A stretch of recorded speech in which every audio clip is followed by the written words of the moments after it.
ఉంటాయి. పునర్వసు విశాఖ పూర్వభద్ర వారికి మిత్రతార అవుతుంది. మిత్రతారలో అన్ని రకాల పనులు చేసుకోవచ్చు. పుష్యమి అనురాధ ఉత్తరాభద్ర వారికి నైదుంతార అవుతుంది. నైదుంతారలో ఏ పని చేసినా ఇబ్బందులే, కాబట్టి విడిచిపెట్టి వాయిదా వేసండి పనులని కూడా ఈరోజు ఈ నక్షత్రం వారు. ఆశ్లేష జ్యేష్ఠ రేవతి వారు సాధంతార కార్యసిద్ధి, ఏ పని చేసుకున్నా కూడా అంత విజయమే ఉంటుంది ఈరోజు. అశ్విని మఖ మూల వారికి ప్రత్యక్తార మంచిది కాదు, ఏ పని చేసినా వ్యతిరేకత ఉంటుంది. వ్యాపార ఒప్పందాల్లో నష్టాలు ప్రమాదాలు ఉంటాయి. తప్పని పరిస్థితులు ఏదైనా ముఖ్యమైన పని చేయాలంటే ఉప్పు దానం చేస్తే ఇబ్బందులు తగ్గుతాయి. అలాగే భరణి పుబ్బ పూర్వాషాఢ వరకు క్షేమతారలో ఏ పని చేసినా అంతా క్షేమంగా ఉంటుంది. వ్యాపార పెట్టుబడులు పెడితే నష్టం రాకుండా ఉంటుంది. వాహన కొనుగోళ్లు, శస్త్రచికిత్సలు, ప్రయాణాలకు బాగుంటుంది. కృత్తిగా ఉత్తరాషాఢ వారికి విపత్తార అవుతుంది. విపత్తారలో ఏ పని చేసినా వ్యతిరేకత, రాహు అధిపతి కాబట్టి ఇబ్బందులు వస్తాయి. మధ్యలో చేసే పనులు ఆగిపోతాయి. తప్పని పరిస్థితులు ఏదైనా చేయాలంటే బెల్లం దానం చేసి చేయండి. రోహిణి హస్త శ్రవణం వారికి సంపత్తార అవుతుంది.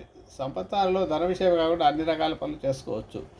ఇక ఈరోజు 17 జూన్ 2025 నుంచి 1:14 నుంచి మరుసటి రోజు 18వ తేదీ మధ్యరాత్రి 1:03 వరకు శతభిష నక్షత్రం ఉంటుంది. కాబట్టి ఆరుద్ర స్వాతి శతభిషం వారికి జన్మతార మంచిది కాదు, విడిచిపెట్టండి. పునర్వసు విశాఖ పూర్వభద్ర పరమైతార కాబట్టి కష్టం మీద పనులు పూర్తవుతాయి, ధనలాభాలు ఉంటాయి. పుష్యమి అనురాధ ఉత్తరాభద్ర వారికి మిత్రతార, అన్ని రకాల పనులు చేసుకోవచ్చు. ఆశ్లేష జ్యేష్ఠ రేవతి వారికి నైదుంతార. ఈరోజు ఎలాంటి పనులు చేయకండి, ప్రతి పని వాయిదా వేసుకోండి.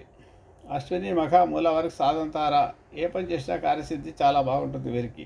భరణి పుబ్బ పూర్వాషాఢ ప్రత్యక్తార కాబట్టి వీరికి ఈరోజు పనులన్నీ వాయిదా వేసుకోండి. ఏ పని చేసినా వ్యతిరేకత ఉంటుంది, ఇబ్బందులు వస్తాయి. కృత్తిగా ఉత్తరాషాఢ వారికి క్షేమతార కాబట్టి వీరికి ఏ పనులు చేసుకున్నా కూడా అన్ని రకాల పనులు కూడా క్షేమదాయకంగా ఉంటాయి. ముఖ్యంగా వ్యాపార పెట్టుబడులు, కొత్త వ్యాపారాలు ప్రారంభిస్తే పెట్టుబడులకు నష్టం రాకుండా ఉంటుంది. కొత్త వారాలు కొనడానికి, ప్రయాణాలు చేయడానికి, సర్జరీలకు క్షేమంగా ఉంటారు. రోహిణి హస్త శ్రవణం విపత్తారలో ఏ పని చేసినా ఇబ్బందులే రావచ్చు. మధ్యలో పనులు ఆగిపోతాయి కాబట్టి విడిచిపెట్టండి. తప్పని పరిస్థితి బెల్లం దానం చేసి చేయండి. మృగశిర చిత్త ధనిష్ట వారికి సంపత్తార, ధన విషయం కాకుండా అన్ని రకాల పనులు బాగుంటుంది. చంద్రబలం ఉండే రాశులు మేష, వృషభ, మిథున, సింహ, కన్య, తుల, ధనస్సు, మకర మరియు కుంభ రాశుల వారికి చంద్రబలం బాగుంది.